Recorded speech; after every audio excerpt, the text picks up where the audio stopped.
Glasgow, Scotland, July 14, 2025. The 24th International Conference on General Relativity and Gravitation, the G.R. Amaldi Conference, is one of the most prestigious gatherings in gravitational physics.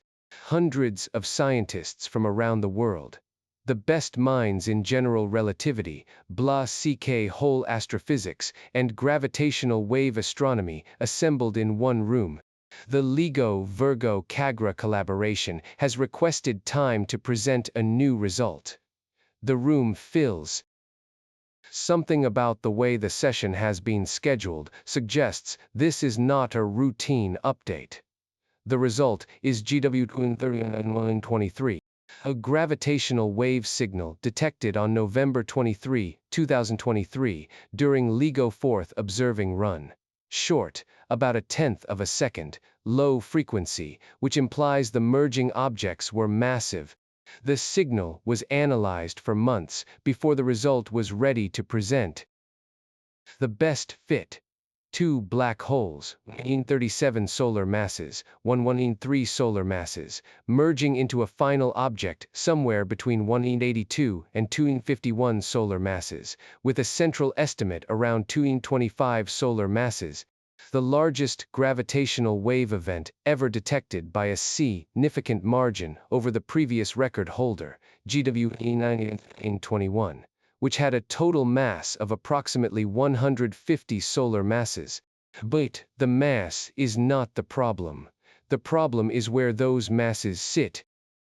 Stellar evolution theory has a specific prediction about which masses of black holes can form from the death of stars. When a star above a certain mass threshold reaches the end of its life, something happens that prevents a black hole from forming at all. The star destroys itself in a runaway pair-instability process, a cascade in which photons in the core convert into electron-positron pairs, reducing the radiation pressure that holds the core up, triggering a catastrophic collapse that detonates the entire star, leaving no remnant.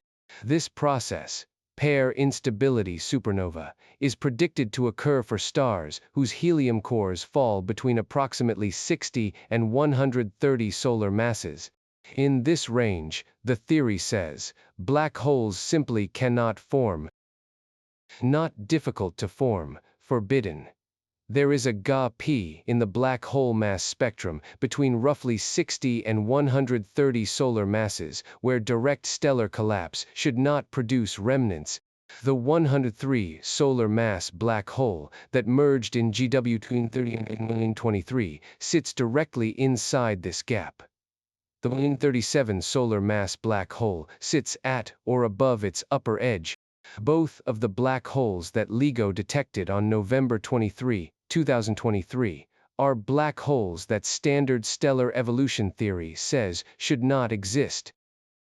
Mark Henholm of Cardiff University, a member of the LIGO Collaboration, described the result at Glasgow with the directness that characterizes the language of physicists when something has genuinely surprised them. This is the most massive black hole binary we have observed through gravitational waves, and it presents a real challenge to our understanding of black hole formation. Black holes this massive are forbidden through standard stellar evolution models. Forbidden. That is the word a physicist uses when a theory produces a categorical prediction and an observation contradicts it. The room at Glasgow, full of the experts in exactly this field, was presented with an observation that violated one of the most specific and most confident predictions of stellar evolution theory. And GW-2923 is only one of 3 black hole discoveries from 2025 that has done something like this. Black hole physics has, over the past decade, moved from a field of theoretical speculation to one of precise observational science. Gravitational wave detectors have caught more than 200 black hole mergers. The Event Horizon Telescope has imaged 2 black hole shadows. JWST is finding black holes in the early universe in extraordinary numbers. The expectation that accompanied this explosion of data was that each new observation would confirm and refine the existing picture. Better measurements of known phenomena, quantitative tests of predictions already suspected to be correct. What has happened instead, in 3 separate discoveries announced in 2025, is that each new piece of data has violated something specific and consequential about what the existing picture predicted. Not refined, violated. GW23 found 2 black holes in the mass range where black holes cannot form.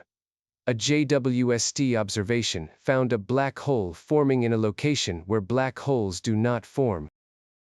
And a comprehensive study of quasars across cosmic time found that the relationship between the ultraviolet and X-ray light of black holes has changed over cosmic history in a way that challenges what has been treated as a fundamental law for nearly 50 years. 3 separate observations, 3 separate violations, the same subject. This video is about 3 black hole discoveries from 2025 that each violated a specific prediction of the standard model of how black holes form, where they form, and how they behave. The first is GW23, the most massive gravitational wave event ever detected, in which 2 black holes whose masses sit inside or at the edge of the pair-instability mass gap, the range where stellar evolution says black holes cannot form from dying stars, merged to produce an intermediate mass black hole of roughly 225 solar masses. Both components spinning at near the maximum speed general relativity allows. The second is the Infinity Galaxy discovery. A JWST observation of a black hole found not at the center of either of the 2 merging galactic nuclei it was associated with, but between them, in an interstitial region, suggesting it formed directly from a G as cloud rather than from the death of stars. Lead by Pieter van Dokkum of Yale University. This is described as the first candidate observation of direct collapse black hole formation, a formation mechanism theorized for decades, but never before observati-only confirmed. The third is the December 2025 finding, published in monthly notices of the Royal Astronomical Society by Maria Kyra and colleagues at the National Observatory of Athens, that the X-ray to UV luminosity relationship of quasars, the ratio between 2 form S of light produced by the accretion disk and corona around supermassive black holes, has changed over cosmic time in ways that challenge what has been treated as a fixed law for nearly 50 years. By the end of this video, you will understand what the pair-instability mass gap is, and why both black holes in GW23 sit in, or at its edge. You will understand what direct collapse black hole formation is, why it has been theorized but never confirmed, and what the specific location of the Infinity Galaxy black hole candidate tells us about how it formed. And you will understand what the X-ray to UV quasar relation is, what the December 2025 finding shows about how it has changed over cosmic time, and why this challenges 50 years of assumption about how accretion physics works around supermassive black holes. What exactly is the pair-instability mass gap? And why does stellar evolution theory predict that black holes in this mass range cannot form? What were the 2 black holes in GW23 doing in the mass gap, and what does their formation require, if not dire CT stellar collapse? What is the direct collapse black hole formation mechanism, and what is the specific observation that suggests the Infinity Galaxy black hole formed this way rather than through the conventional channel of stellar death? What is the X-ray to UV quasar relation, and what specific property of quasar populations across cosmic time is challenging its fundamental assumption? And what does it mean when three separate observations, using three separate observational methods, each find something G that violates a specific prediction of black hole theory in the same year? This is not a video claiming that black hole physics is broken. General relativity continues to pass every test to which it is subjected. The basic physics of how black holes curve spacetime, emit gravitational waves when they merge, and interact with surrounding matter, is not in question. What the three discoveries challenge is not general relativity. It is the astrophysical theory of how black holes form and evolve, which masses are possible from which physical processes, where black holes can form, and what that tells us about their formati on channels, and whether specific observed relationships between black hole emission properties have remained constant over cosmic time. These are specific, testable predictions of specific theories, and three specific observations have each violated one of them. The honest response to this situation is not alarm that physics is broken, but attentiveness to what these violations are telling us about the specific theories that generated the predictions. That attentiveness, and the specific debates it has triggered in the community, is what this video describes. Before we continue, if the kind of story where three separate observations each violate a specific prediction of an established theory in the same year is what pulls you in, subscribe to Galaxy Pulse. We explain the violations precisely. Now, back to Glasgow, and to the pair-instability mass gap. When a massive star exhausts its nuclear fuel, gravity wins. The core, no longer supported by the pressure of fusion reactions, collapses. For most massive stars, this collapse produces a neutron star or a black hole, depending on the mass of the collapsing core. For stars with helium cores below about 60 solar masses, the standard core collapse process works. The core collapses, a neutron star forms, or the entire core collapses to a black hole, and the star leaves a stellar mass black hole of up to roughly 60 solar masses. But, for stars with helium cores in a specific and well-characterized mass range, something different happens before the core collapses in the usual way. At temperatures above about 70 billion degrees Kelvin, which occur in the cores of the most massive stars, photons in the core begin converting into electron-positron pairs. This pair production absorbs energy from the radiation field that has been providing the pressure holding the core up. The pressure drops. The core begins to contract. The contraction heats the material further. More pair production occurs. More pressure is lost. To understand why this matters, it helps to think about what pair production actually does to the pressure budget of a stellar core. Normal stellar pressure is dominated by radiation pressure, the outward push from photons streaming through the hot gas. Air production removes photons from this radiation field, converting them into massive particles instead of leaving them as photons. Fewer photons means less radiation pressure. Less radiation pressure means the core is not supported against gravity. The gravitational collapse begins. And, unlike a neutron star-forming collapse, which is halted by the nuclear repulsion between neutrons, this collapse has no braking mechanism for stars in the relevant mass range. Collapse triggers explosive nuclear burning that disrupts the entire star. For helium cores, in the approximate range of 60 to 130 solar masses, this process becomes a runaway.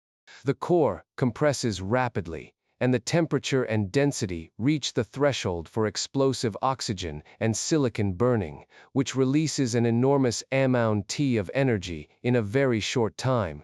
This energy does not stabilize the core, it explodes the entire star in a pair-instability supernova. The explosion is so complete that there is no remnant. The entire star is dispersed into the surrounding space, no black hole, no neutron star, nothing. This pair-instability supernova process creates what is called the pair-instability mass gap. A range of black hole masses, roughly 60 to 130 solar masses, where the direct collapse of a star should not produce a black hole. Black holes in this range, according to stellar evolution theory, should be extremely rare or essentially absent from the population of black holes formed by stellar collapse. For stars with helium cores above approximately 130 solar masses, the pair-instability process plays out differently. The core is massive enough that even the runaway pair production does not fully disrupt the star. The gravitational energy is so large that the collapse proceeds faster than the explosive burning can disrupt the entire star, and the core collapses directly to a black hole above the upper edge of the pair-instability gap. This picture has been developed and refined over decades, based on nuclear physics, stellar structure modeling, and the accumulated observations of supernova and stellar remnants. It is one of the most specific and most confidently held predictions of stellar evolution theory. The pair-instability mass gap is a predicted desert in the black hole mass spectrum. LIGO, earlier, gravitational wave observations had provided some support for this picture. The black hole masses detected in the first 3 observing runs clustered predominantly below 50 solar masses, with a handful of events in the 50 to 100 solar mass range that were already somewhat puzzling, but not definitively in violation of the gap. Then came GW23. Under the standard expectation derived from the pair-instability model, the black hole population detected by LIGO should show a significant deficit in the 60 to 130 solar mass range. Events with both components solidly inside the gap should be essentially absent. GW23 had one component at 103 solar masses inside the gap, and one component at 137 solar masses, at or above the upper edge of the gap. The event cannot be easily explained by direct stellar collapse in either case. The 103 solar mass component is in a mass range where stellar evolution predicts the pair-instability process would have destroyed the star rather than leaving a black hole. THE-137 solar mass component is at the edge of the range where the most massive stars might directly collapse above the gap, but the unusually high spin makes this difficult to accommodate. The spins of both black holes in GW23 are measured at or near the maximum values allowed by general relativity. 0, 9 and 0.8 in dimensionless spin units, where 1, 0 represents the maximum possible, the so-called Kerr limit. These extreme spins are not just unusual. They are significant clues about how these black holes formed, because different formation channels produce different spin distributions. Stellar evolution generally produces black holes with modest spins. Black holes that form through repeated mergers of smaller black holes can accumulate high spins, because the orbital angular momentum of the merging pair is converted into spin of the remnant. The extreme spins of both GW23 components point toward a formation history involving previous mergers, hierarchical assembly, in which smaller black holes merged earlier to produce the massive, highly spinning objects that then merged in the event LIGO detected. This is the leading theoretical explanation. It requires an environment where black holes can merge repeatedly, and where the remnants of earlier mergers are retained, rather than being kicked out by the gravitational wave recoil that every merger produces. The leading candidate environments are the dense accretion disks around active galactic nuclei, where the disk can absorb the recoil and trap the remnant, and the centers of globular clusters, where the stellar density is high enough to enable repeated C-Luz encounters. It is worth noting that an alternative interpretation of GW23 has been proposed. Several independent groups have explored the possibility that the signal represents two overlapping gravitational wave signals, possibly from gravitational lensing of a S-Ingli event, or from two separate mergers occurring nearly simultaneously, rather than one genuinely massive merger. If this interpretation were correct, the component masses might not actually be as large as the primary analysis suggests. This lensing hypothesis has not gained consensus, and the LVK's own analysis favors the massive merger interpretation, but it illustrates that the analysis of a tenth of a second signal carries genuine uncertainty that the community is actively working through. The detection of GW23 was announced publicly on July 14, 2025, at the GR Amaldi Conference in Glasgow. The signal was originally observed on November 23, 2023, during LIGO 4th observing run. The short duration, about a tenth of a second, made the analysis more challenging than typical gravitational wave events. Waveform models, the templates used to interpret gravitational wave signals and extract the physical parameters of the merging objects, had to be applied to a signal with limited information content. The LIGO collaboration was careful in its characterization of the uncertainties. The component masses carry significant uncertainty ranges. The 103 solar mass component has a 90% credible interval spanning from roughly 50 to 120 solar masses, and THE 137 solar mass component from roughly 120 to 160 solar masses.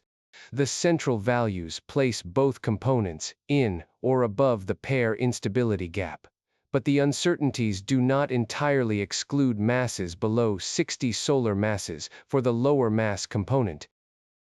Despite these uncertainties, multiple independent analyses of the signal have consistently found mass parameters that are problematic for standard stellar evolution models. The LIGO paper notes explicitly that the primary black hole lies within or above THE theorized mass gap, while the secondary spans the gap. The high spins are better constrained than the masses, and they carry their own implications. At least one of the two black holes has a spin very close to the maximum allowed by general relativity. This is itself unusual. Most observed black holes spin at well below this limit. A near maximal spin in one of the merging objects is difficult to explain by direct stellar collapse, and is more consistent with a hierarchical merger history. Dave Rietzi, the executive director of LIGO at Caltech, described the observation in terms that capture the state of understanding. This observation once again demonstrates how gravitational waves are uniquely revealing the fundamental and exotic nature of black holes throughout the universe. The theoretical papers that have appeared since the announcement span a range of formation scenarios. Population 3-star clusters, the dense environments of the first generation of stars, provide one possible environment for hierarchical mergers. Active galactic nucleus disk channels provide another. Primordial black holes, formed in the early universe before any stars existed, provide a third, though this would have implications well beyond black hole formation theory. And a separate class of models invokes chemically homogeneous evolution, in which massive binary stars that are tidally locked and rapidly mixing can avoid the pair instability process and collapse to unusually massive black holes. None of these scenarios is confirmed. Each makes additional predictions that can be tested with future gravitational wave observations. the resolution of which formation channel, produced GW-23, is one of the most actively worked on problems in gravitational wave astrophysics as of mid-2026. Three things to make precise. The first is what pair-instability supernovae predict in terms that connect to GW-23. The pair-instability mass gap is not a soft boundary. It is derived from nuclear physics. Above a specific core mass, pair production is inevitable and catastrophic. He gaps boundaries are calculated from first principles. They depend on the nuclear equation of state and on the treatment of convection and mixing in stellar interiors, so the exact boundaries carry some uncertainty, typically quoted as roughly 60 to 13 solar masses. But the basic prediction is robust. The mass gap is a direct consequence of known physics applied to massive stars. The second is what hierarchical mergers require and why the environment matters. When two black holes merge, the gravitational wave emitted carries angular momentum, and the recoil that the newly formed black hole receives from the asymmetric gravitational wave emission can kick it out of its host environment at velocities of hundreds to thousands of kilometers per second. For a hierarchical merger to work, for the remnant of one merger to participate in another, the environment must be dense enough that the black hole is retained despite the recoil. Most globular clusters cannot retain highly spinning merger remnants. Active galactic nucleus accretion disks, which are dense, pressurized, and gravitationally deep enough to capture kicked objects, are the most favorable environment currently proposed. The third is what the spin information tells us independently of the mass. If one or both components of GW-23 had been produced by direct stellar collapse, the spins would be expected to be modest and likely misaligned with the orbital angular momentum.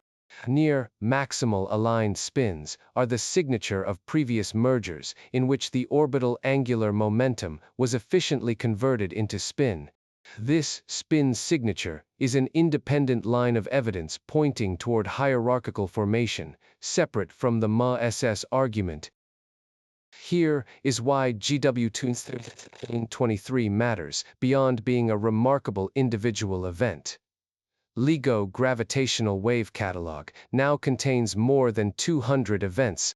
Most of them are consistent with black holes below 50 solar masses, formed by standard stellar collapse, merging in relatively standard environments.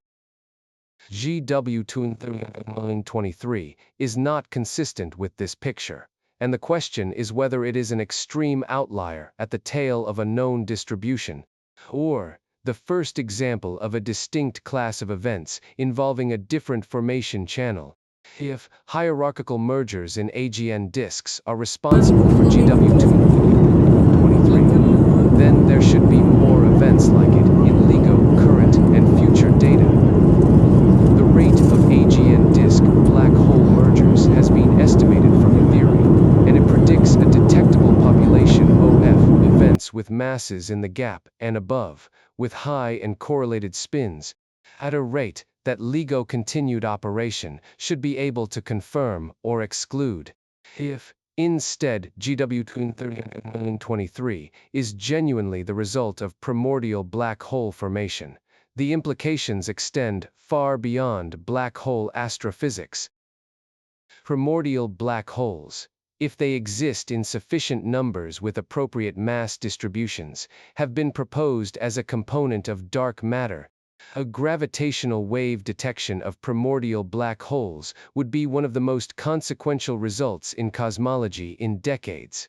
Neither scenario has been confirmed. Both are actively discussed.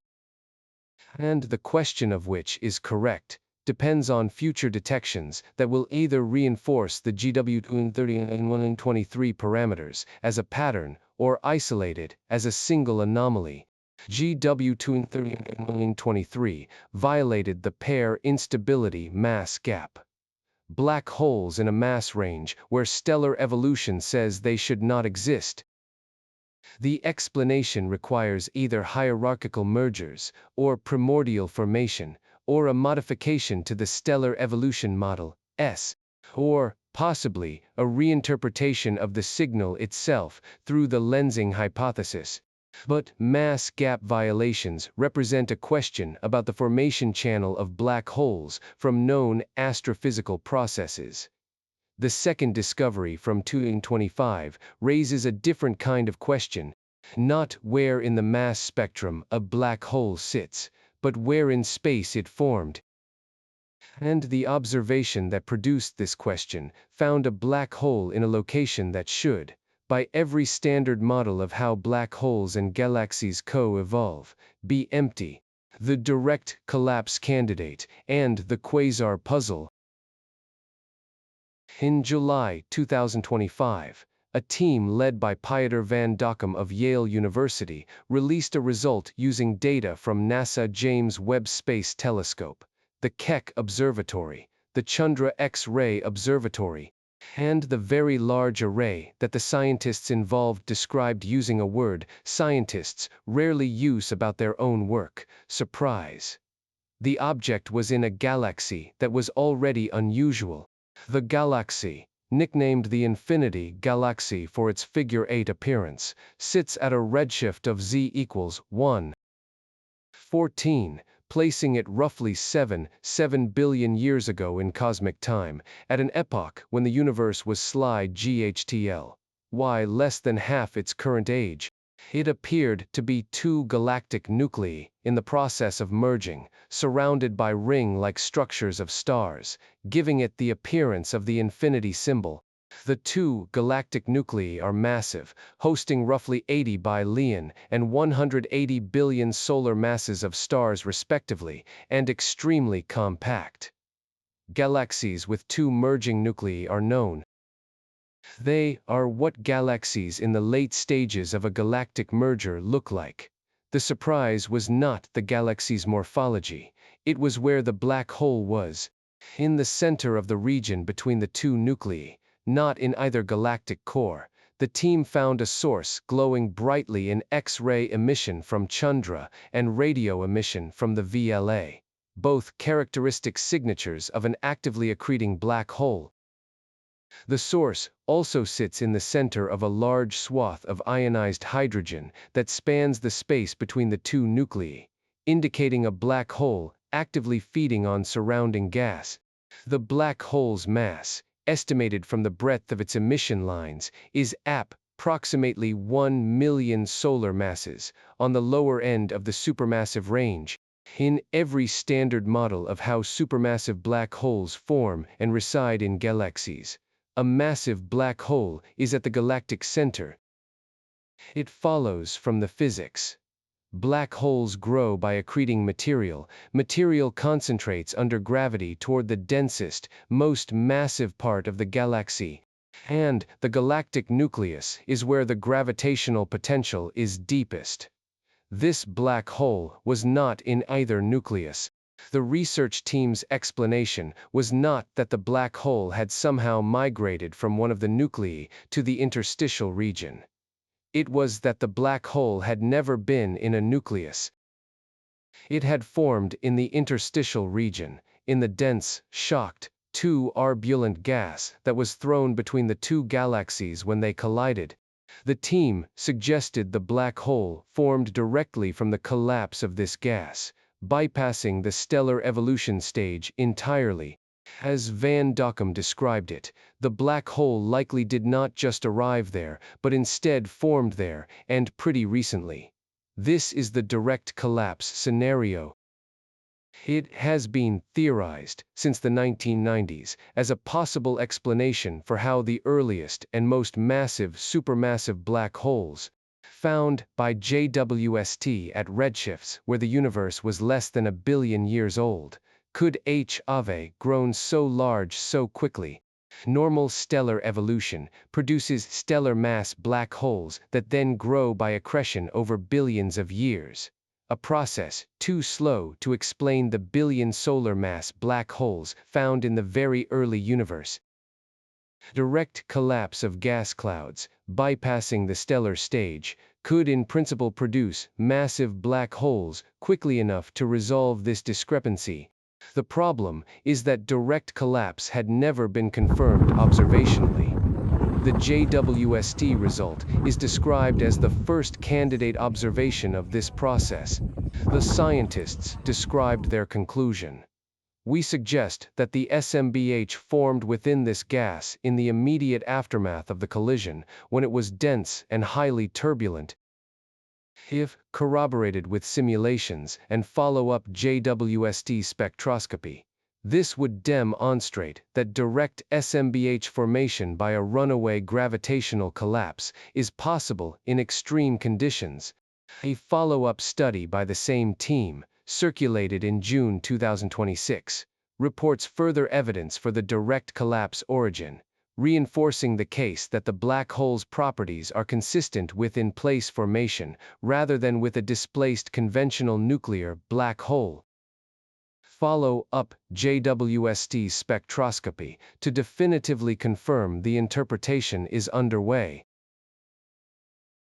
The Infinity Galaxy direct collapse candidate does not exist in isolation. It is the most specific and most dramatic piece of a broader pattern that JWST has been revealing since its first deep field observations in 2022. The early universe, according to standard models of galaxy formation, should be populated primarily by small, irregular, actively star-forming galaxies. The light from these galaxies should be blue, dominated by the ultraviolet emission of young, hot, massive stars. Black holes at these early times should exist, but should be relatively small compared to the galaxies hosting them, still in the process of growth. What JWST has found is substantially different from this picture. Among the surprises is a population of compact objects called little red dots, found throughout the early JWST deep field observations. They are small, extremely red in color, and far more luminous than their sizes would suggest if the luminosity came from stars. The leading interpretation is that little red dots are actively accreting black holes in compact early universe host galaxies, but their number density, luminosity, and compactness do not fit the standard models of how many such objects should exist at these cosmic times. The Infinity Galaxy direct collapse candidate adds another piece to the same general puzzle. The early universe, and even the more recent universe at Z-1, appears to be producing massive black holes in more diverse ways, and in more diverse environments. The standard models predicted. The little red dots are one manifestation. The interstitial direct collapse candidate is another. For nearly 50 years, one specific relationship has been treated as a fundamental property of how active galactic nuclei work. The connection between the ultraviolet and X-ray luminosity of quasars. Quasars are powered by supermassive black holes drawing in surrounding material. As infalling material forms a rapidly rotating accretion disk and spirals toward the black hole. Friction heats the gas to high temperatures, producing intense ultraviolet LIG-HT. The disk temperature profile follows a predictable pattern, hotter in the inner regions, cooler at larger radii, and the UV emission is dominated by the hottest, innermost parts of the disk. Above and around the disk, a corona of extremely hot electrons, plasma heated to temperatures of billions of degrees, scatters UV photons to higher energies through a process called inverse Compton scattering. Each collision between a high-energy electron and a UV photon transfers energy from the electron to the photon, boosting the photon from UV wavelengths to X-ray energies. The result is an X-ray emitting corona that sits above and around the accretion disk, producing hard X-ray emission whose intensity is directly linked to the UV output of the disk below. Because the corona is powered by the same accretion flow.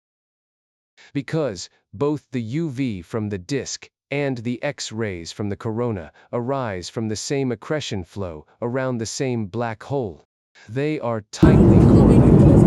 Brighter UV output tends to accompany stronger X-ray output in a consistent ratio.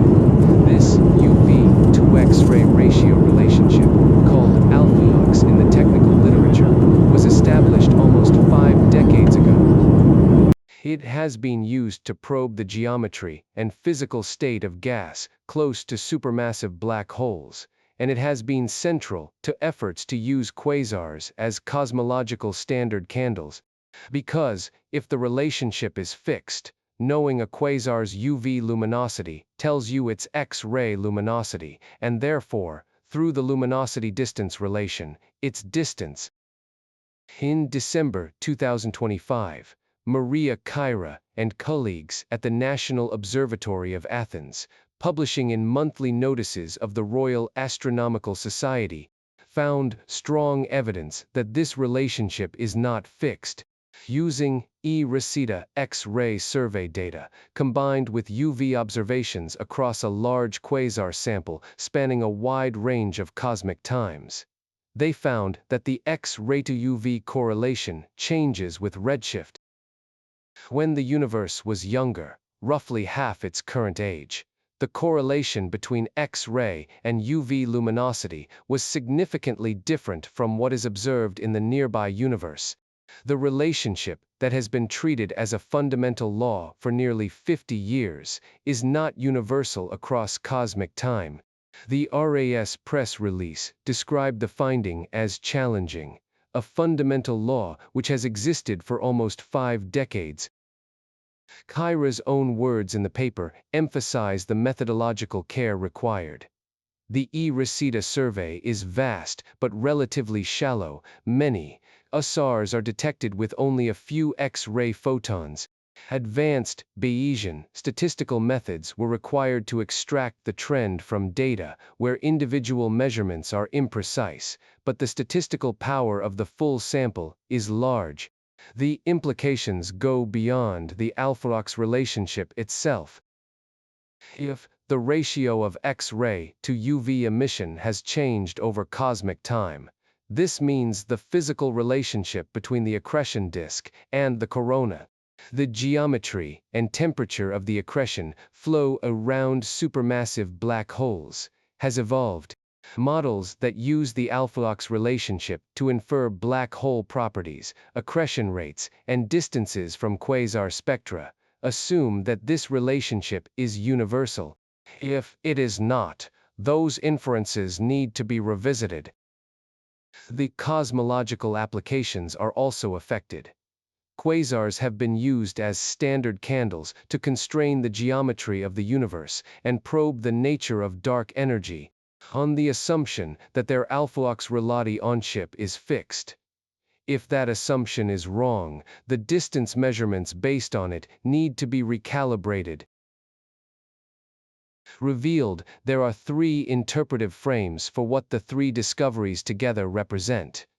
The first frame is the progress frame, 3 new observations, each from a different methodological direction, each revealing an aspect of black hole physics that was not previously accessible to direct observation.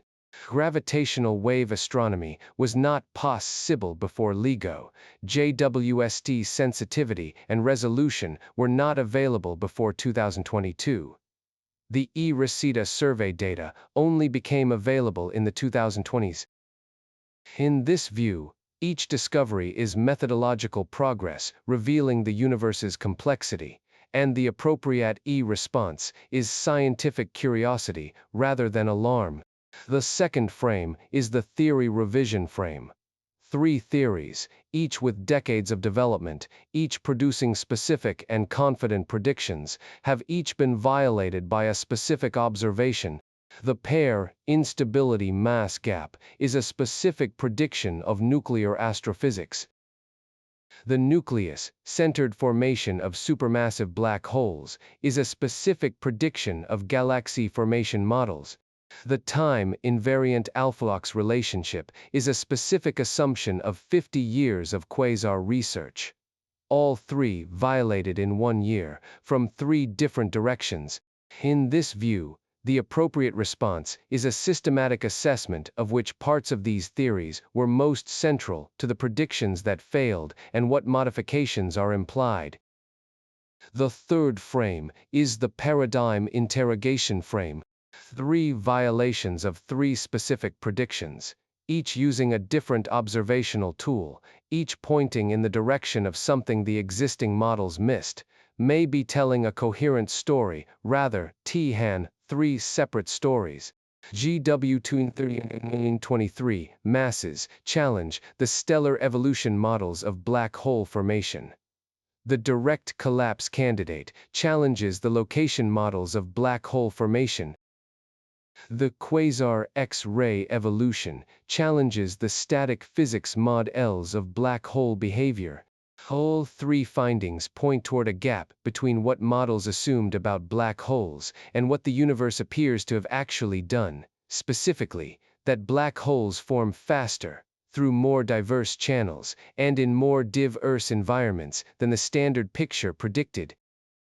Whether this convergence represents a specific missing piece of physics, or several independent missing pieces that happen to have been found in the same year, is the deepest question currently on the table in black hole astrophysics. What is certain is that the standard model of black hole formation and behavior has had a difficult year. A note on what gravitational waves reveal that light cannot. The 3 discoveries of 2025 used 3 fundamentally different kinds of information about black holes: gravitational waves, optical and infrared imaging, and X-ray plus UV spectral data.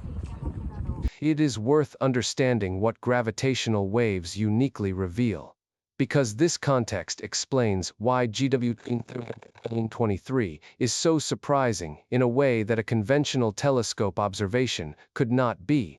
Gravitational waves are ripples in spacetime produced when massive objects accelerate.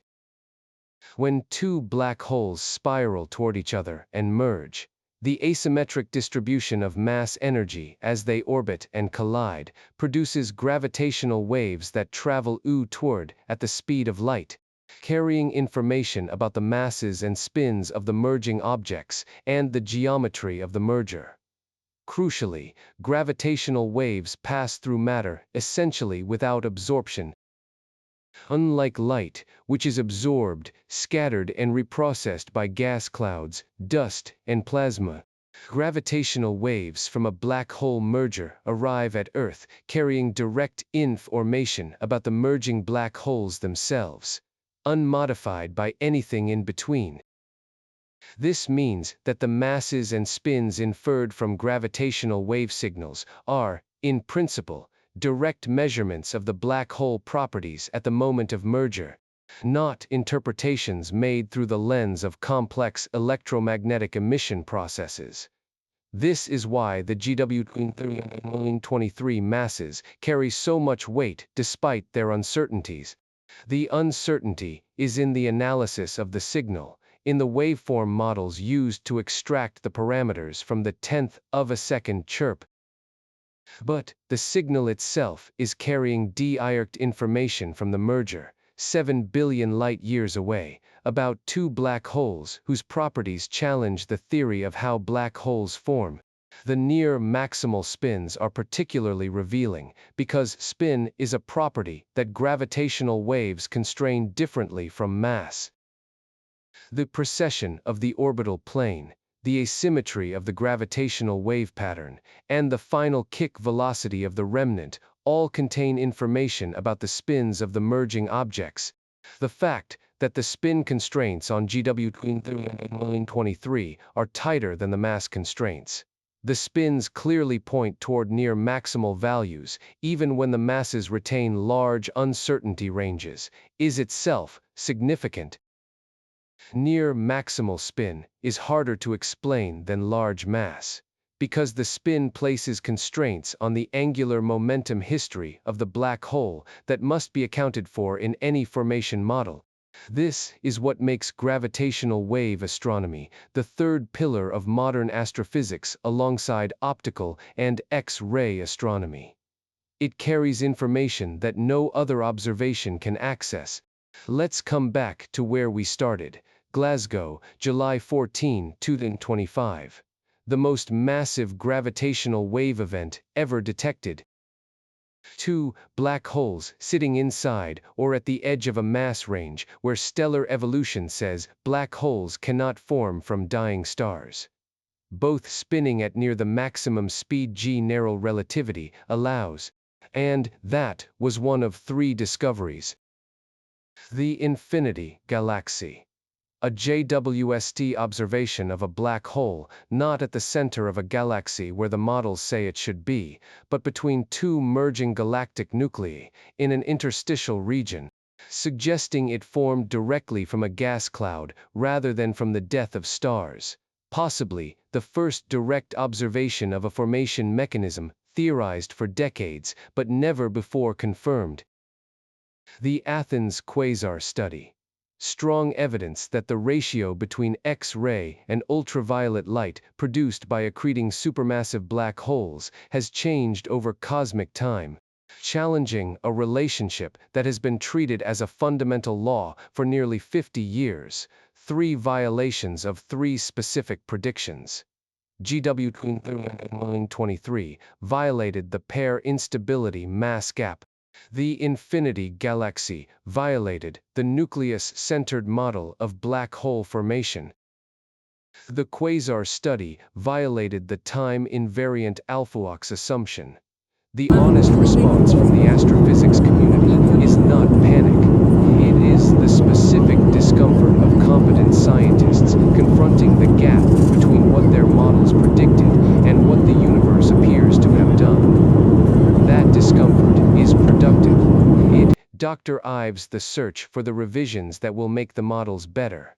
But it is also not simply business as usual. 3 model violations in 1 year, from 3 different directions, using 3 different observational tools, is not a routine year of science. Coverage of these 3 discoveries has been inconsistent in ways that prevent the public from understanding what has been found and why it matters. GW 23 received significant coverage when it was announced at Glasgow in July 2025. Most of that coverage accurately reported the mass and the record-setting nature of the event, and accurately quoted the language that the LVK used. Black holes, this mass IVE, are forbidden through standard stellar evolution models. What the coverage largely failed to convey was the spin information and what it implies. The near maximal spins of both components are, if anything, more theoretically consequential than the mass E's, because they provide an independent line of evidence about formation history. A black hole spinning at 90% of the maximum allowed by general relativity did not get there from a simple stellar collapse. The coverage also largely failed to explain what the pair-instability mass gap actually is, and why it is a specific prediction derived from nuclear physics, rather than a vague suggestion.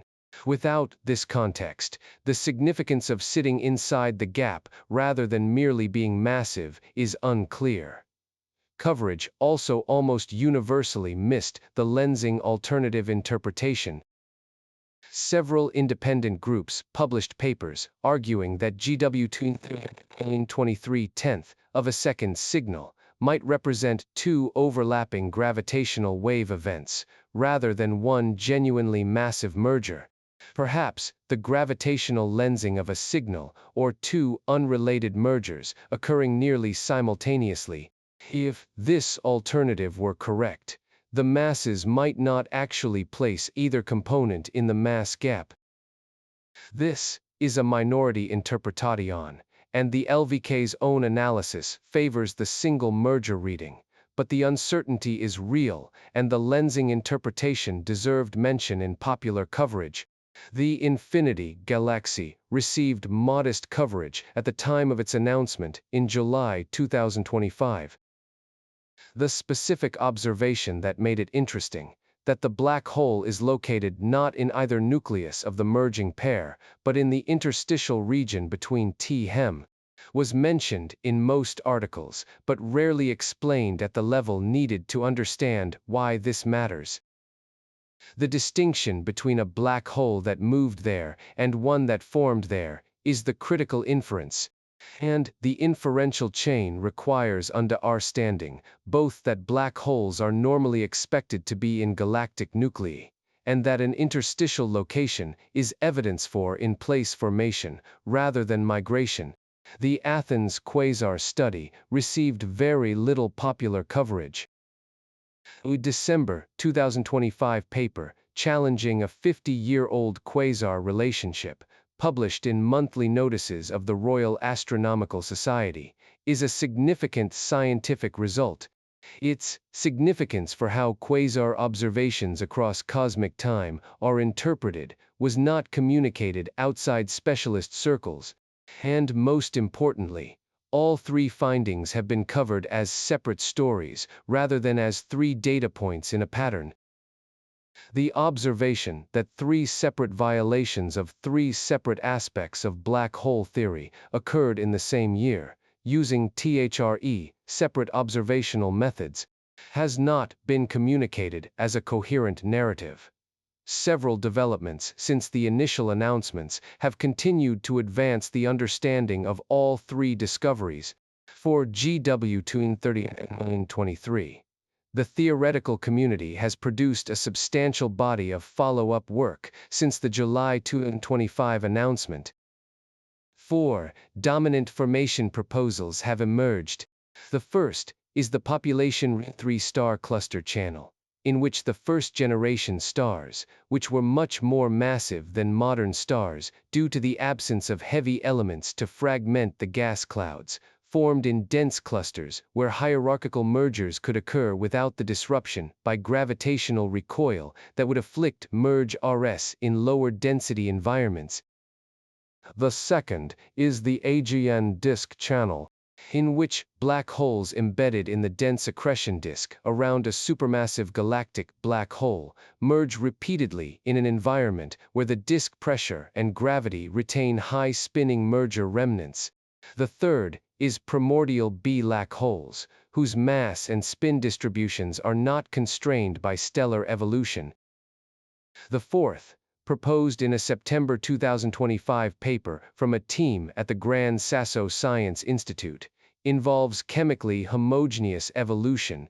Massive binary stars that are tidally locked and rapidly internally mixed can maintain chemical homogeneity throughout their cores, potentially avoiding the pair instability process and collapsing to unusually massive black holes. These proposals make different predictions about the rate and properties of future events, like GW-231 and 123.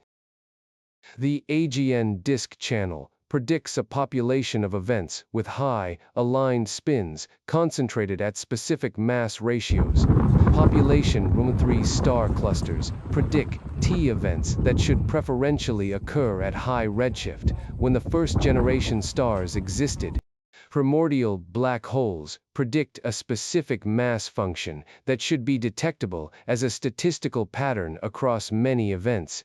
Chemically homogeneous evolution predicts events preferentially from very metal-poor progenitor environments.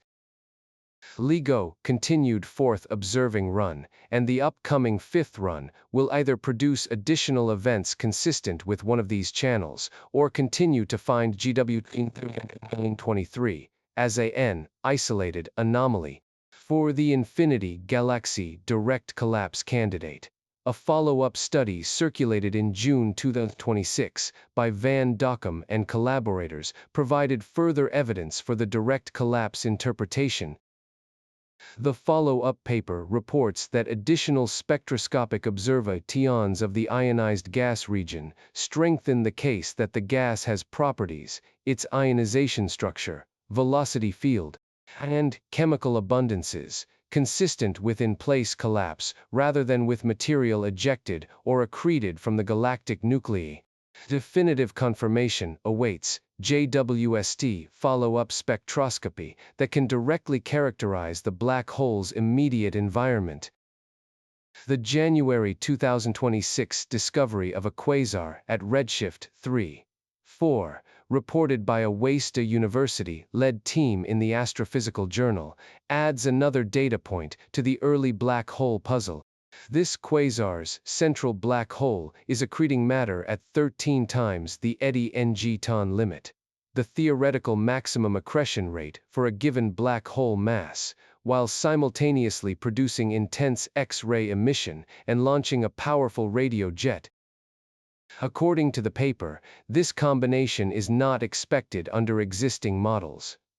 The paper's authors suggest this may represent a brief, unstable transitional phase of rapid growth. Whether this object's accretion behavior is related to the alpha-ox evolution found by the Athens team, both involve unusual relationships between X-ray and disk emission, is not yet established, but it adds to the pattern. Early universe, black holes behaving in ways that exceed the predictions of accretion models calibrated on low redshift systems. The implications of the 2025 discoveries point toward a specific research agenda for the coming years. For gravitational wave astronomy, the key development is the accumulation of additional LIGO events in the mass gap range. GW23 will either become the first of a recognized class of hierarchical merger events or remain an isolated outlier. The statistical answer requires more events. LIGO fifth observing run, and the eventual addition of more sensitive detectors including the Einstein telescope in Europe and Cosmic Explorer in the United States, will provide the data needed to characterize mass gap events as a population rather than a single event. For JWST, black hole science, the accumulating sample of early universe and intermediate redshift, black holes that are growing too fast, existing too early, or being found in unexpected locations, is building toward a revision of the standard model of galaxy black hole co-evolution. The specific revision that will emerge depends on which models are most systematically wrong. If early black holes form primarily through direct collapse rather than stellar seed formation, the mass assembly history of supermassive E-black holes needs to be rewritten. From the beginning of cosmic history, if they grow primarily through super-Eddington accretion episodes rather than standard accretion, the physics of accretion disks needs to be revised. For the alpha-ox quasar relationship, the Athens team's finding needs confirmation from independent studies using complementary datasets. Infrared reverberation mapping, additional X-ray spectroscopy from upcoming missions, and improved measurements of accretio N disk structure with future observatories will either confirm or challenge the December 2025 finding. The result has already prompted re-examination of the cosmological standard candle applications of quasars. If the alpha-ox relationship evolves with redshift, distance measurements based on quasar X-ray to UV luminosity ratios need to be recalibrated. And for gravitational wave astronomy's connection to the early universe, the possibility that some fraction of LIGO events involve primordial black holes remains on the table. Future detection of a population of events with specific mass and spin correlations consistent with primordial formation could provide the first gravitational wave evidence for physics beyond the standard model. Here is what the 3 black hole discoveries of 2025 reveal at the deepest level. For the past decade, gravitational wave astronomy, and JWST have been producing the most detailed observational view of black holes ever achieved. The expectation that accompanied this instrumentation revolution was that it would confirm and quantify a picture that theorists had developed over decades. What has happened instead is that the better the instruments get, the more the picture requires revision. The pair-instability mass gap is not a peripheral prediction of stellar evolution. It is derived from first principles nuclear physics, from the behavior of photons at temperatures above 70 billion degrees Kelvin, from the pair production rates calculated from quantum electrodynamics, from the explosive nuclear reaction rates of oxygen and silicon burning. The gap's existence follows from physics that is tested and confirmed at energies available in terrestrial experiments. It is not a modeling assumption or a poorly constrained parameter. It is a direct consequence of known physics applied to massive stars. Violating it requires either that the physics is wrong, which would be extraordinary, or that the black holes in GW23 did not form through the stellar evolution pathway to which the gap prediction applies.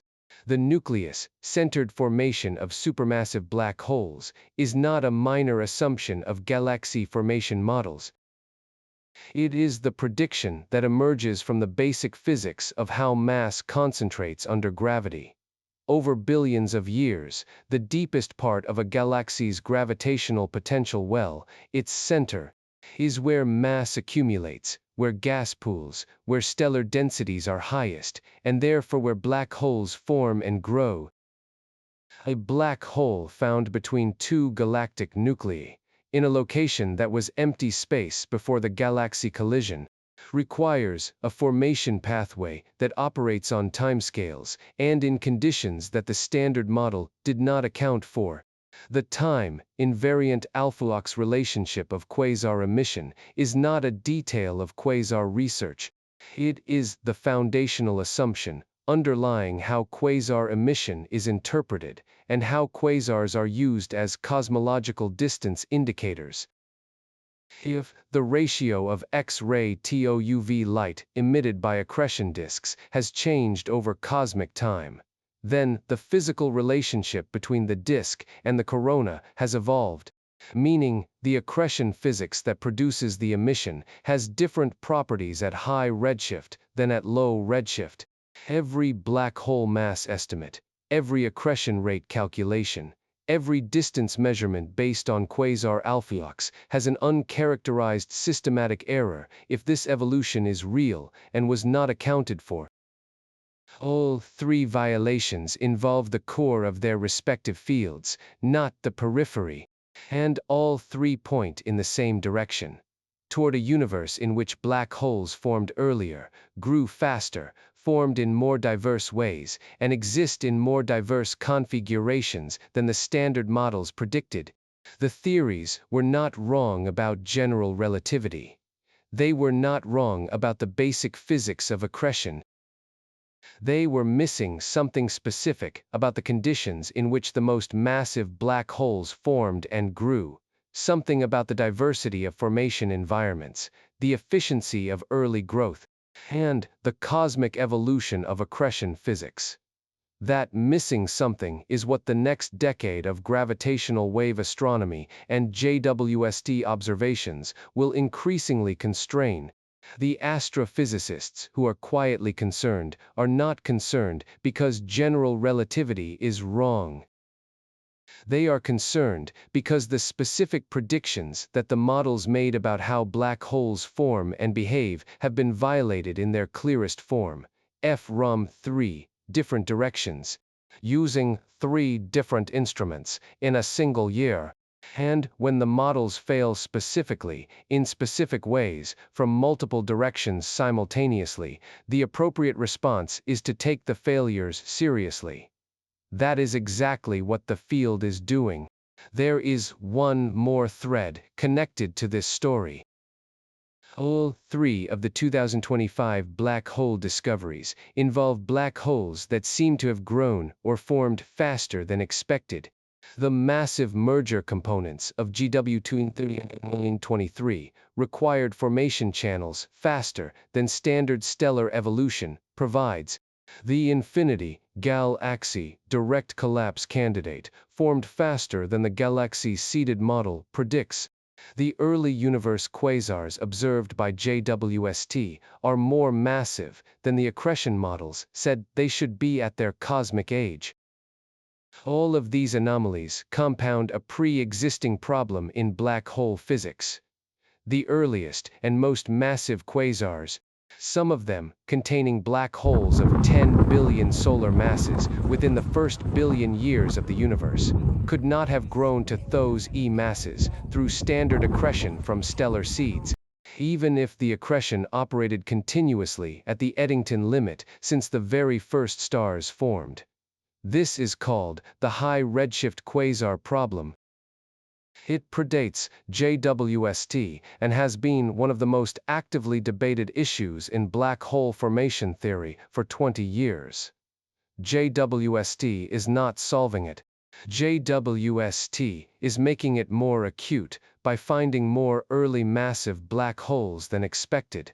What the resolution of this problem might look like, and whether any current theoretical proposal can accommodate everything being found, is a story about the deepest unsolved question in black hole astrophysics. That is a story for another time. We started in Glasgow, July 14, 2025. The most massive gravitational wave event ever detected. 2 black holes sitting inside or at the edge of a mass range where stellar evolution says black holes cannot form from dying stars. Spinning at near the maximum speed general relativity allows 0.90 and 0.80 in dimensionless units, the highest spins confidently detected in a gravitational wave event. Then, we followed the full picture. The pair-instability mass gap, derived from nuclear physics, predicting a desert in the black hole mass spectrum between 60 and 130 solar masses. The pair production cascade that makes this gap inevitable for stars with helium cores in this range. Photons converting to electron-positron pairs, pressure dropping, runaway collapse triggering explosive nuclear burning that disperses the entire star, leaving no thing. GW23, placing both of its components in this desert or at its edge. The near maximal spins pointing toward a hierarchical merger history in an environment capable of retaining high spinning remnants against gravitational wave recoil, AGN disks, dense star clusters, or primordial formation pathways that bypass stellar evolution entirely. And the alternative lensing interpretation that a minority of theorists have proposed. A reminder that a tenth of a second signal from 7 billion light-years away carries genuine interpretive uncertainty alongside its surprising mass parameters. We saw the infinity galaxy, a supermassive black hole of roughly 1 million solar masses, not in either galactic nucleus of a merging pair, not in the 80 billion solar mass nucleus or the 180 billion solar mass nucleus, but between them, glowing in X-ray and radio emission that mark active accretion, surrounded by a swath of ionized hydrogen in the interstitial region between the two colliding galaxies. Pieter van Dokkum and collaborators at Yale, suggesting it formed in place from the dense, shocked gas THRON between the two galaxies in their collision. The first candidate observation of a formation mechanism, direct collapse of a gas cloud directly to a supermassive black hole, theorized for decades as the only way to explain the billion solar mass black holes of the very early universe, but never before observed in progress. We saw the Athens quasar study. Strong evidence from Maria Kyra and colleagues at the National Observatory of Athens that the X-ray to UV luminosity ratio of quasars, The alpha-Ox relationship that has been treated as a fundamental property of accreting supermassive black holes for nearly 50 years changes with redshift. When the universe was roughly half its current age, the ratio was significantly different from what it is today. And the January 2026 quasar discovery by the Waseda University team of an object accreting at 13 times the Eddington limit while simultaneously launching a radio jet, adding a fourth data point to a pattern of early universe black hole physics that exceeds its theoretical limits. 3 violations, 3 directions, 3 foundational predictions violated by 3 specific observations in 1 year, and the pattern they form together. A universe in which black holes form earlier, grow faster, and exist in more diverse configurations than the standard models predicted. The formation mechanism of GW23023 component black holes is not confirmed. Hierarchical mergers in AGN disks, population 3-star cluster channels, chemically homogeneous evolution, and primordial black holes are all consistent with available data, and distinguishing between them requires future gravitational wave events with similar or related properties. The alternative lensing interpretation of GW23 that the signal may represent 2 overlapping events rather than one genuinely massive merger, has not been definitively excluded, and independent groups continue to analyze this question.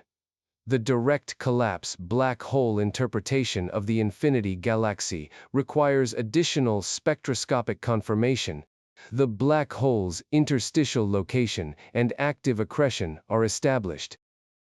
Whether its specific spectroscopic properties, the emission L-INI widths, the ionization structure of the surrounding gas, the relationship between the radio and X-ray emission, are consistent with in-place formation from a gas cloud, rather than with a displaced conventional nuclear black hole or a chance projectio N, requires the JWST follow-up spectroscopy currently underway. The June 2026 follow-up paper strengthens the case, but does not definitively close it.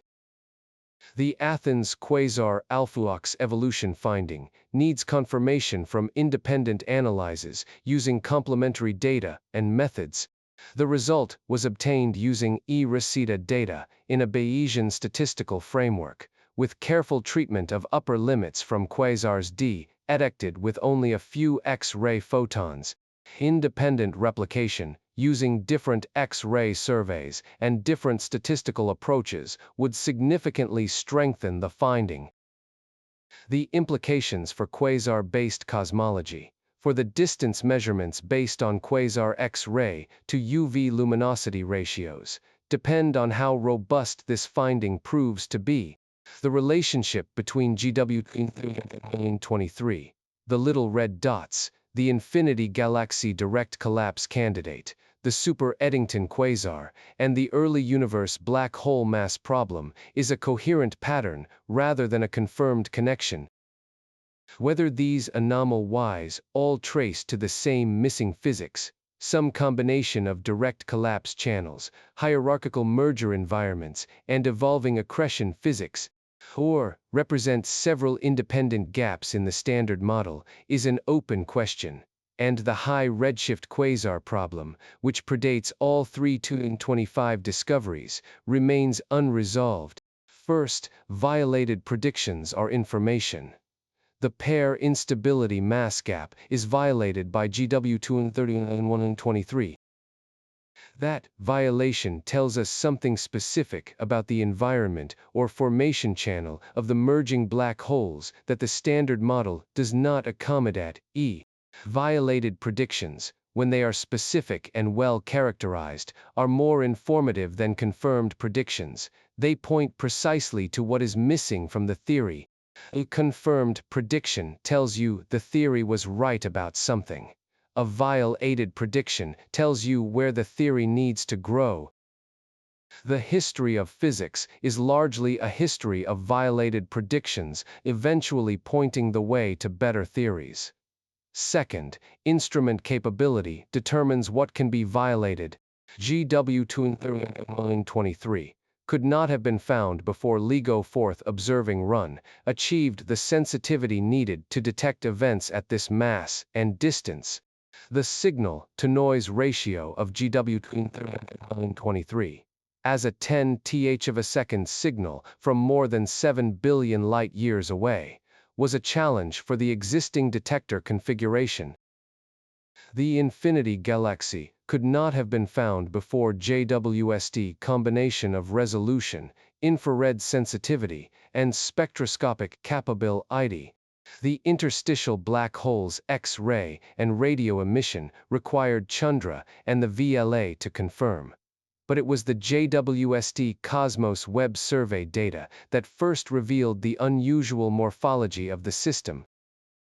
The quasar population analysis could not have been done before the E-Resita, all-sky X-ray survey, provided the statistical sample needed to detect the alpha-ox evolution with redshift. The violations are being found now, because now is the first time we could find them. The next generation of instruments, LIGO-5FTH observing run, the Einstein telescope, next-generation X-ray missions, continued JWST spectroscopy, will determine whether these violations are isolated or part of a pattern. Third, the direction of multiple independent violations matters. 3 observations, 3 methods, 3 violations, all pointing toward black holes that form earlier, grow faster, and behave more diversely than the standard models predicted. The directio n is consistent even though the specific measurements are independent. GW-23 does not require knowledge of the infinity galaxy to be anomalous. The infinity galaxy does not depend on the alpha-ox evolution finding to be unexpected. The Athens study does not reference GW-23. 3 independent research teams, using 3 independent datasets, asking 3 independent questions, all got answers that point in the same direction. Consistent directions across independent observations are a stronger signal than a NY1 observation alone, and the consistency here has not gone unnoticed by the field. Fourth, core predictions matter more than peripheral ones. All 3 of the violated predictions are central to their respective fields, not marginal. The pair-instability gap is derived from nuclear physics, and is one of the most specific and confident PR predictions in stellar astrophysics. The nucleus-centered formation of supermassive black holes is not an assumption that could easily be relaxed while keeping the rest of galaxy formation theory intact. It is the mechanism through which the mass assembly of black holes connects to the mass assembly of galaxies over cosmic time. The alpha-ox relationship is the foundational assumption of quasar emission physics and quasar-based cosmology, used to infer black hole masses, accretion rates, and distances. Violations at the center of a theory require revisions that propagate through the entire theoretical structure, not just local fixes at the periphery. Fifth, the response to violated predictions is revision, not abandonment. General relativity is not wrong. Standard stellar evolution is not entirely wrong. The pair instability process is real, and the gap is a genuine prediction. What GW-23 tells us is that there are formation channels that bypass stellar evolution, not that the physics of pair production is incorrect. The physics of quasar accretion is not entirely wrong. The alpha-ox relationship is real, and it tells us something fundamental about how accretion disks and coronae are coupled. What the Athens finding tells us is that this coupling has changed over cosmic time, not that the basic accretion physics is wrong. What needs revision is the specific physics of black hole formation environments, formation channels, and the cosmic evolution of accretion disk properties. Identifying what to revise, and how, is exactly what the field is working on. The goal is a theory that is consistent with BOT-H, the old observations, and the new violations, not a theory that discards the old in favor of the new. GW-23 has both components in, or at the edge of the pair-instability mass gap, where stellar evolution says black holes cannot form. The LIGO collaboration's own analysis says the observation suggests formation channels beyond standard stellar collapse. An alternative interpretation that the signal may be gravitationally lensed, representing two overlapping events rather than one genuinely massive merger, has not been excluded. What is the appropriate epistemic response when an observation explicitly contradicts the specific categorical prediction of an established theory, while an alternative interpretation that would remove the contradiction remains viable? Physics has a history of initially puzzling observations that turned out to be instrument, artifa, CTS, or signal misinterpretation, and also a history of initially puzzling observations that turned out to be genuinely new physics. How should one navigate between these possibilities when the stakes, either a genuine violation of stellar astrophysics or a misidentification of a signal, are both scientifically consequential? The Infinity Galaxy Direct Collapse Black Hole candidate is the first observational candidate for a formation mechanism that has been theorized for decades.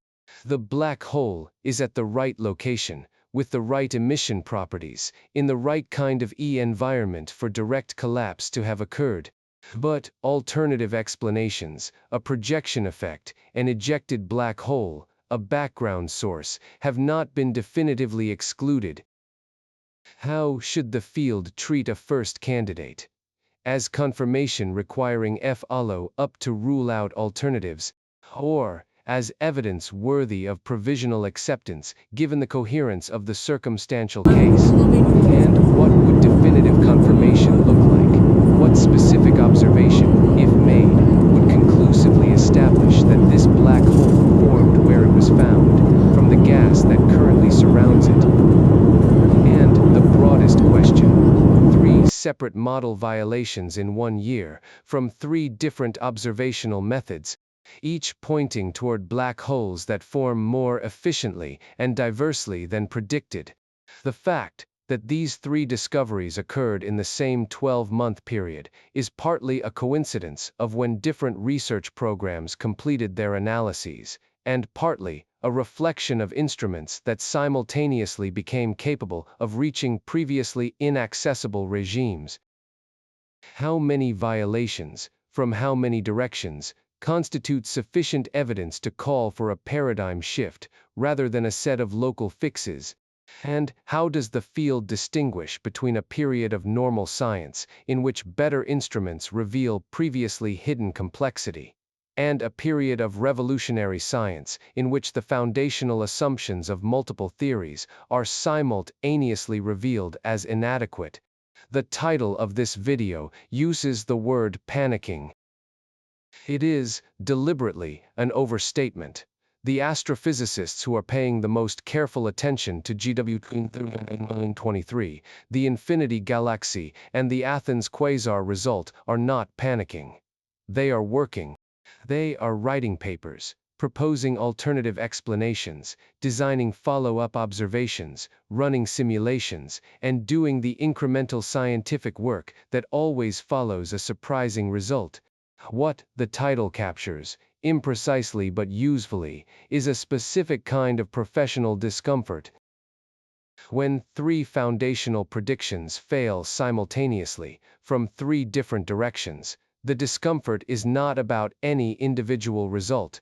It is about the cumulative message. The models that researchers have been building on for decades are missing something significant. Not everything, general relativity works, accretion physics works at the level of individual systems, stellar evolution works for most stars, in most environments. But something is missing at the level of how the most massive black holes form and evolve. That something is what the next decade of observations will increasingly reveal. The Einstein telescope and Cosmic Explorer will detect gravitational wave events across cosmic time with enough statistical power to definitively characterize the mass gap EV-NT rate. JWST will continue finding early universe black holes and building the statistical case for or against direct collapse as a significant formation channel. Next-generation X-ray observatories will test the alpha-X evolution with larger and more precise Lie-characterized quasar samples. The quiet concern is not that physics is broken. It is the specific intellectual discomfort of scientists who know that what they understand is incomplete, who can see the specific ways it is incomplete, and who do not yet know what the complete version will look like. That is science doing its job, not arriving at comfortable confirmation, but reaching for the next level of understanding. Append, if this one stayed with you, let us know which part landed hardest. GW23 and the pair-instability mass gap. Two black holes whose masses are in the range forbidden by standard stellar evolution, spinning at near the maximum speed general relativity, all O's. The Infinity Galaxy. A supermassive black hole between two merging galactic nuclei, in a location where no model said a black hole should be forming, led by Pieter van Dokkum of Yale. The Athens Quasar Study by Maria Kyra and colleagues. The X-ray to UV light ratio of supermassive black holes has changed over cosmic time, challenging 50 years of assumption, or the pattern they form together. 3 separate observations, using 3 separate instruments, each violating a foundational prediction of black hole theory, and each pointing in the same direction. And if you want more of this, real astrophysics at the edges of what the models can explain, subscribe to Galaxy Pulse, and we will see you in the next one. In Glasgow, a room full of experts in general relativity heard a result about 2 black holes that should not exist. In the Cosmos Web Survey, JWST found a supermassive black hole in a place no model said one should be forming. In a study of thousands of quasars across cosmic time, something about the ratio of X-ray to ultraviolet light around the largest black holes appears to have changed. 3 discoveries, 3 violations, 3 things that the models said were forbidden, or fixed, or understood, and in each case, the universe had other ideas. The astrophysicists are not panicking, but they are paying very careful attention.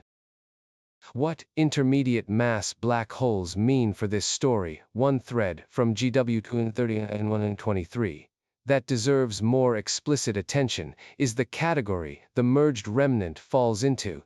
The final black hole, produced by GW30 and 23, with a mass of approximately 225 solar masses, within a range of roughly 182 to 251 solar masses, is an intermediate mass black hole. This is a category that has been theorized for decades and is observationally elusive. Stellar black holes, formed from stellar collapse, are typically below about 60 solar masses in the standard picture. Supermassive black holes, the ones that reside in galactic centers and power quasars, are typically millions to billions of solar mass e's. Between these 2 well-populated categories sits a desert. Intermediate mass black holes, from roughly 100 to 1 million solar masses, whose existence is theoretically expected, but whose observational evidence has been sparse and contested. GW23 has produced the clearest gravitational wave evidence of an intermediate mass black hole yet obtained. Not just a hint in some other dataset, not an inference from the dynamics of nearby stars, but a direct measurement of a gravitational wave from the formation of an object in this mass range. This is independently significant beyond the pair-instability mass gap violation. It means that at least one channel exists to PR-OJUICE these intermediate mass objects, and the properties of GW23, the near maximal spins, the masses in or above the gap, point toward hierarchical mergers as the most likely channel. The significance of intermediate mass black holes extends to the question of how supermassive black holes grew so large. If intermediate mass black holes form efficiently through hierarchical mergers in dense environments, they could serve as the massive seeds from which supermassive black holes grew, a pathway that bypasses the stellar seed problem and provides a more natural starting point for the accretion-driven growth that ultimately produced the billion solar mass quasars of the early universe. GW23 may thus connect to the broader pattern from 2025, not just through its pair-instability mass gap violation, but through its potential role as an intermediate step in the formation chain that produces the most massive black holes in the universe. The direct collapse candidate in the infinity galaxy represents one mechanism for creating massive black hole seeds. Hierarchical mergers creating intermediate mass black holes represent another. Both are pieces of the same puzzle. How did black holes grow to billions of solar masses in less than a billion years? Neither mechanism alone provides the complete answer. Together, they suggest a more diverse and more efficient black hole formation landscape than the standard models described, exactly the pattern that the 2025 discoveries, taken together, point toward.